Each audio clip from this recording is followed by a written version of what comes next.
Halo semuanya, terima kasih atas kesempatan yang diberikan kepada saya. Saya atas nama Adi Victor Suluwetang ingin mempresentasikan hasil kerja saya dalam mata kuliah akuntansi perbankan. Materi yang saya bawa di sini adalah investasi jangka pendek dan investasi pada surat utang negara. Yang pertama, investasi jangka pendek pada saham dan obligasi. Pengertian investasi jangka pendek. Hal utama yang harus dipahami adalah investasi. Investasi sendiri merupakan suatu kegiatan penanaman modal, baik langsung maupun tidak langsung, dengan harapan pada waktu nanti pemilik modal dapat mendapatkan sejumlah keuntungan dari hasil penanaman modal tersebut. Dengan adanya investasi, maka perusahaan mengharapkan beberapa keuntungan, yakni terjaminnya manajemen kas, terciptanya hubungan yang erat dan memperkuat posisi keuangan suatu perusahaan. Investasi merupakan unsur yang sangat penting dalam perusahaan. Aktivitas investasi dilakukan oleh perusahaan akan dijadikan sebagai dasar penilaian manajemen kas perusahaan. Yang berikut investasi jangka pendek. Sesuai dengan sebutannya, yang termasuk dari investasi jangka pendek adalah investasi yang berlangsung kurang dari 1 tahun. Investasi jangka pendek biasanya ditawarkan dalam rentang waktu singkat, mulai 1 bulan hingga 12 bulan. Dalam investasi jangka pendek, dana atau modal yang diinvestasikan pada umumnya dikelola pada instrumen-instrumen yang mudah diperjualbelikan atau dicairkan. Makanya banyak yang menilai risiko dalam investasi jangka pendek lebih rendah dibandingkan jangka panjang. Meski demikian, investasi jangka pendek juga bisa memberikan keuntungan besar kepada para investornya. Investasi jangka pendek dapat dilakukan pada deposito, sertifikat bank, surat-surat berharga seperti saham dan obligasi. Lalu karakteristik dari investasi jangka pendek adalah harus dapat diuangkan dengan segera dalam tenggat waktu 1 tahun. Yang berikut investasi jangka pendek pada saham. Saham adalah sebuah bukti kepemilikan nilai sebuah perusahaan. Untuk investasi dalam saham, saham dicatat sebesar harga perolehannya. Harga perolehan saham itu harga kurs ditambah biaya-biaya untuk investasi. Jenis-jenis saham itu ada saham biasa, dividen dibagi berdasarkan laba. Ada saham preferen atau prioritas, dividen sudah ditentukan berdasarkan persen. Yang terakhir, retur yang diterima adalah dividen. Berikut adalah contoh soal. Pada tanggal 1 Mei 2000 dibeli 1000 lembar saham biasa pada PT Raja Wali dengan nilai nominal 5.000 per lembar. Kurs yang tersedia itu 105%, biaya provinsi dan materi sebesar 15.000, dividen yang diterima sebesar 100 per lembar saham pada akhir tahun. Dan pada tanggal 20 Maret tahun 2001, saham tersebut dijual dengan kurs 108% dan biaya penjualannya sebesar 12.500.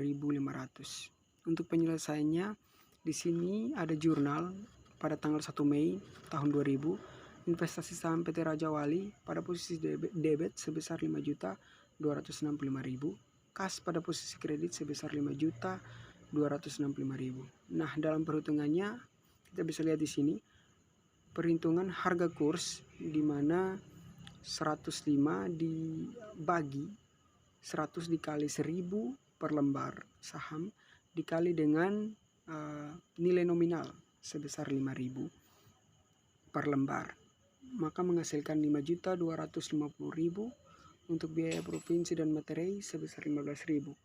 Dengan penambahan, maka investasi saham PT Raja Wali itu sebesar 5.265.000. Untuk perhitungan pendapatan dividen itu teman-teman bisa lihat pada soalnya, dan di mana 100 dikali dengan 1000 lembar menghasilkan 100.000. Jurnalnya pada tanggal 31 Desember tahun 2000 pada akhir tahun itu kas pada posisi debit sebesar 100.000 dan pendapatan dividen pada posisi kredit sebesar 100.000. Lalu di sini pada saat saham itu dijual, ini untuk perhitungan saham yang dijual. Untuk kursnya sebesar 108% dikali 1000 per lembar dan dikali dengan 5.000 nilai nominal menghasilkan 5.400.000. Di situ di soal ada biaya penjualan sebesar 15.200. Harga jual yang kita dapatkan itu hasil dari kurs dikurangi dengan biaya penjualan menghasilkan 5.387.500. Untuk harga perolehan tadi sebesar 5.265.000, maka dikurangi mendapatkan 122.500. Itu laba dari saham yang dijual. Untuk jurnalnya teman-teman bisa melihat pada tanggal 20 Maret tahun 2001 kas pada posisi debit sebesar 5.387.500 dan investasi saham PT Raja Wali pada posisi kredit sebesar 5.265.000 dan labanya pada posisi kredit sebesar 122.500. Yang berikutnya saham pada obligasi. Investasi pada obligasi. Untuk obligasi sendiri adalah surat utang jangka menengah maupun jangka panjang yang dapat diperjualbelikan. Obligasi berisi janji dari pihak yang memberikan saham untuk membayar imbalan berupa bunga pada periode tertentu dan melunasi pokok utang pada akhir waktu yang telah ditentukan kepada pihak pembeli obligasi tersebut. Investasi dalam obligasi, investasi obligasi dicatat sebesar harga perolehan.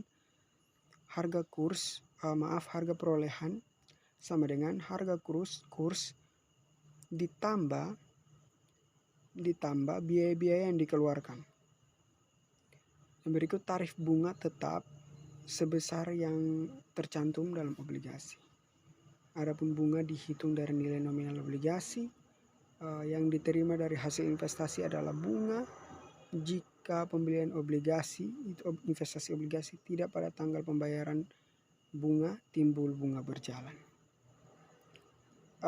Yang berikut ada contoh soal.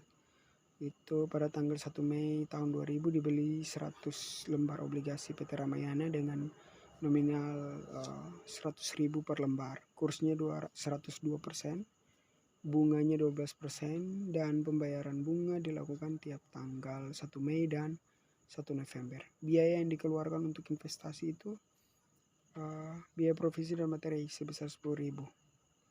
Lalu pada tanggal 1 Mei semua obligasi dijual dengan kurs 104% dan biaya penjualan sebesar 5.000.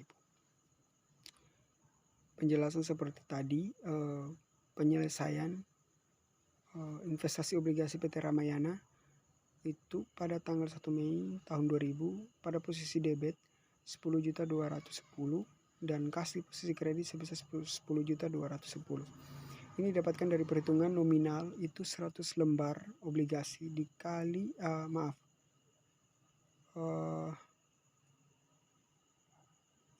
100 lembar dikali 100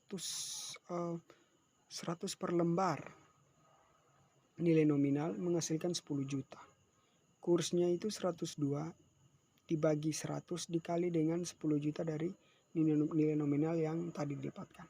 Maka menghasilkan 10.200.000. Kita tambahkan dengan biaya provinsi materai, maka harga perolehan yang didapatkan sebesar 10.210. Nah, untuk perhitungan bunga di sini pada tanggal 1 November tahun 2000 kasnya itu pada posisi debit sebesar 600.000, maka pendapatan bunga pada posisi kredit sebesar 600.000. Untuk perhitungan bunga itu ada 12% dikali dengan 10 juta dikali dengan 6 per 12, maka menghasilkan 600.000. Yang berikut jurnal untuk 1 Mei tahun 2001 yang dimana semua obligasi dijual. Itu kas pada posisi debit sebesar 10.995.000 dan investasi obligasi pada PT Raja Wali pada posisi kredit sebesar 10.210. Pendapatan bunga sebesar 600.000 pada posisi kredit. Labanya 185.000 pada posisi kredit. Perhitungannya teman-teman bisa melihat di sini yang dimana 104 dibagi 100 dikali 10 juta menghasilkan 10.400.000 dikurangi dengan biaya sebesar 5.000 maka menghasilkan 10.395.000. Kita kurangi dengan harga perolehan menghasilkan laba sebesar 185.000. Untuk pendapatan bunga sama seperti yang di atas dengan perhitungan 12% dikali 10 juta dikali 6/12 menghasilkan 600.000. Yang berikut surat utang negara. Surat utang negara atau SUN menurut Muljono dan Wicaksono pada tahun 2009 357 adalah surat berharga yang berupa surat pengakuan hutang dalam mata uang rupiah maupun valuta asing, yaitu yang dijamin pembayaran bunga dan pokoknya oleh negara Republik Indonesia sesuai dengan masa berlaku. Surat utang negara dipasarkan melalui 3 pasar, yaitu pasar perdana. Pasar perdana ini kegiatan penawaran dan penjualan surat utang negara untuk pertama kali. Lalu ada pasar sekunder, yaitu kegiatan perdagangan surat utang negara yang telah dijual di pasar perdana. Yang ketiga, delur utama adalah lembaga keuangan, bank umum, dan perusahaan efek yang ditunjuk Menteri Keuangan untuk menjalankan kewajiban tertentu baik di pasar perdana maupun di pasar sekunder dari surat utang negara dalam mata uang rupiah dengan imbalan hak tertentu. Surat utang negara dapat berbentuk surat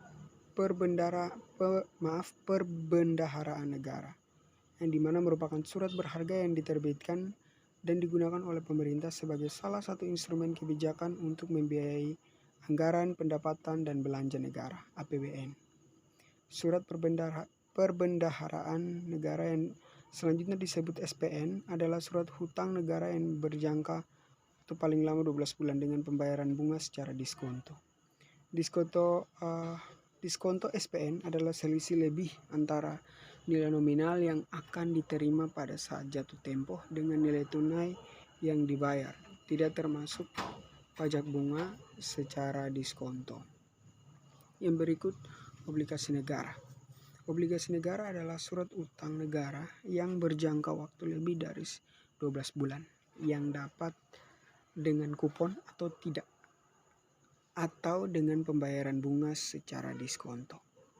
Perhitungan di sini ada perhitungan harga settlement per unit dari surat perbendaharaan negara adalah sebagai berikut, itu PSPN sama dengan N bagi dalam kurung 1 tambah dalam kurung I kali D per 365. Dengan keterangan PSPN adalah harga settlement per unit SPN dan N adalah nilai nominal SPN per unit. I adalah yield dalam persentasi sampai dengan 5 desimal dengan kelipatan 0,03125 atau 1/32. D adalah jumlah hari sebenarnya actual days yang dihitung sejak 1 hari sesudah tanggal settlement sampai dengan tanggal jatuh tempo. Contoh soal, di sini pada tanggal 19 Februari 2003, pemerintah menerbitkan SPN dengan nilai nominal per unit dengan harga 1 juta. SPN akan jatuh tempo pada tanggal 19 Maret 2003. Yield yang disepakati adalah 12%.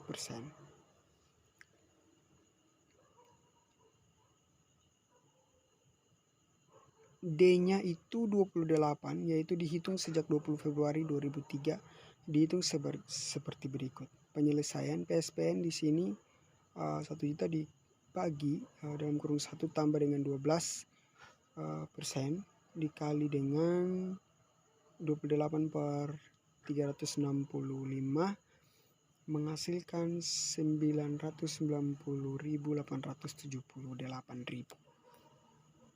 Jurnal yang dilakukan oleh investor pada tanggal 19 Februari 2003 akan dijurnalkan seperti berikut, di mana SPN pada posisi kredit sebesar 1 juta, kas atau bank pada posisi SPN pada posisi debit, kas atau bank itu pada posisi kredit sebesar 990.878.000 dan diskonto pada posisi kredit sebesar 9.122.000. Pembayaran SPN pada saat jatuh tempo tanggal 19 Maret 2003 akan dijurnalkan seperti berikut. Kas atau bank pada posisi debit sebesar 1 juta dan SPN pada posisi kredit sebesar 1 juta. Atas diskonto tersebut dikenakan PPh pasal 4 ayat 2 final sebesar 20% yang dipotong oleh emiten atau kustodion atau oleh BI Bank Indonesia pada saat jatuh tempo SPN atau surat dibayarkan diskonto, sehingga jurnal menjadi seperti berikut. Kas pada posisi debit sebesar 998.165.000 dan pelunasan PPh pasal 4 ayat 20 itu ayat 2 sebesar 100.835.000